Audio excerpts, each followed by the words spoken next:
I guess just for each of you, what do you feel like was the biggest thing y'all accomplished this week, not having a midweek game? Uh, I would just start off by saying being human for um, this past week, just kind of taking everything in with ourselves, the people around us, family, just kind of appreciating where we're at, understanding that everything is fragile. All of this is fragile. It's rare to be in a situation with a bunch of great people, great humans with great hearts, great intentions, and that love to do this every day. And also just being grateful to God for allowing us to have the opportunity to be in the position we're at, to come as far as we've came individually and as a team, collectively, and I think that's kind of like what we took away from that. I know I did. Yeah, I would just say, everything Mo said. I was able to just, kind of sit back, relax for a little bit.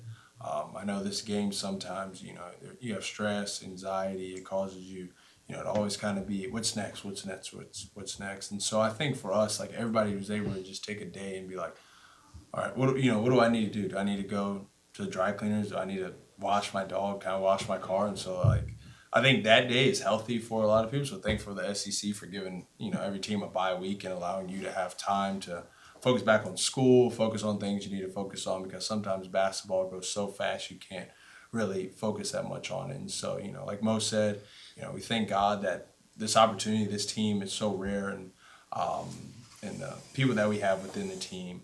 Um, we just kind of reflect on that and just we're thankful for it. How much emphasis do y'all, as y'all prepare for this game, do you put on not just defense, but defending the 3-point line? Because it seems like they really depend on, a lot of their offense is generated there. Yeah, I think Coach Gates is an unbelievable coach. I think how hard he gets his players to play, and they do it the right way. I think everything over there they do the right way, and I think for us we have to defend the 3-point line. Just like you said, everybody in the country knows they're an unbelievable 3-point shooting team. From their fours, small forwards, power forwards, to even up to their guards, they're an elite 3-point shooting team. And so for us, just continue to play hard and close out on those shooters.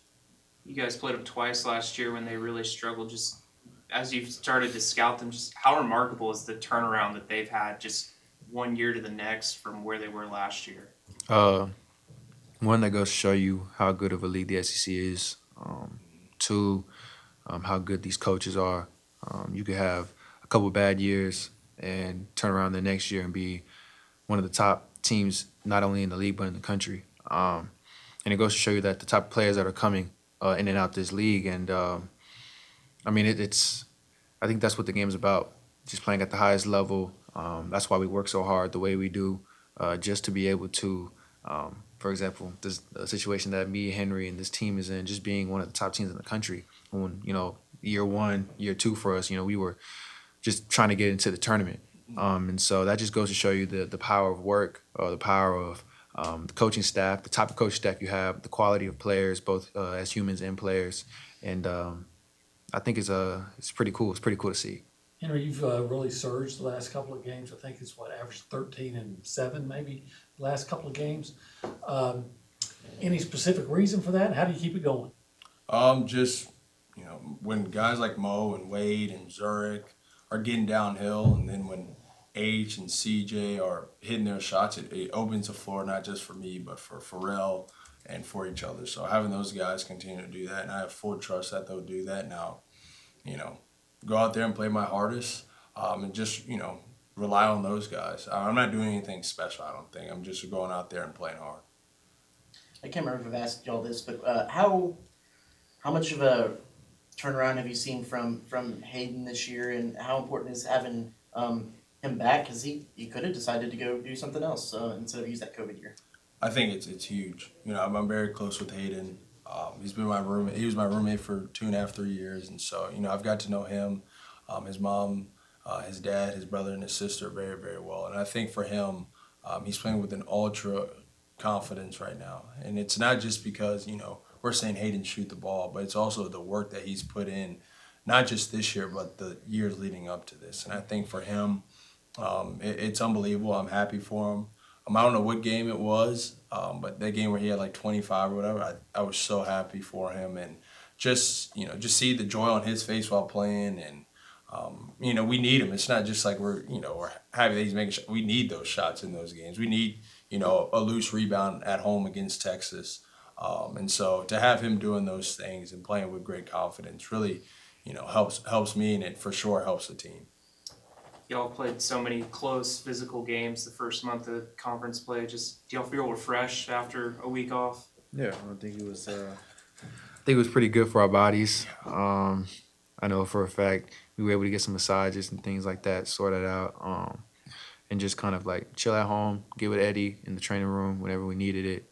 But really, I just went home, made sure I hydrated, ate right, just got to take some time to spend some time with myself, and just enjoy being a regular human being. So I think this week was pretty big for us.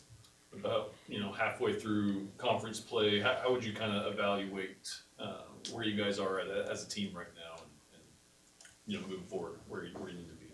I think we're continuing to work. I truly don't think we've played our best basketball yet, and I think there are guys still trying to figure out what more can they do within their role, and I think coach is trying to figure out what more can coach do in his role, and the managers, the assistant coaches, the players. I think everybody's still trying to get better each and every day. And I think, it's a blessing to be 6-3. There's other teams that are not that. We've also been in this room midway through the season and talking about, can we just get a win? And so I think for us is to realize we are 6-3. We're happy for that. We're blessed for that. But how can we get better each and every day? Whether that's shooting more free throws, whether that's film study, whether that's actually stretching. It's like, how can we get better each and every day? And I think, coach has had a plan for us that has allowed us to be 6-3, and hopefully we'll continue to follow that plan and grow and get better each and every day so that, we can have a positive outcome on the back end. I guess just along those lines, do you think it's a good thing you guys have room to grow and are maybe not peaking at the middle part of the season? Yes, I think so. I think there's always, for the guys on the team and the coaches and the managers, I think we're so, we want to learn as much as possible. And I think we want to continue to keep growing. And I think there's no just, hey, we're a great team right here. Let's just be content where we're at. We beat a top team. Let's be content. No. Every game, the next game is so big. It's so monumental for this team. I think we just have to continue to learn, continue to grow, and continue to be a sponge of knowledge when it comes to anything in the sport. How big, with your guys' style of play, has been getting back to the free throw and actually making free throws now? How big has that been the past couple of weeks? Yeah, it's been huge. Buzz harps on us about our free throws. He has been since the problem occurred and throughout however long he's been talking about it. But just credit to them, credit to the managers for rebounding for us whenever we need to come in, whether it's on an off day, during work days, if we have extra time throughout the day to come shoot free throws and get better at it. But I think as an organization as a whole, we're aware. And I think, and on top of that, the type of people that we have, the type of demeanor that we come towards the work with, we're only going to get better with that. And I think it's been helping us. It's going to be pretty big for us down the stretch. Anything else? Okay, you guys are done. Thank y'all.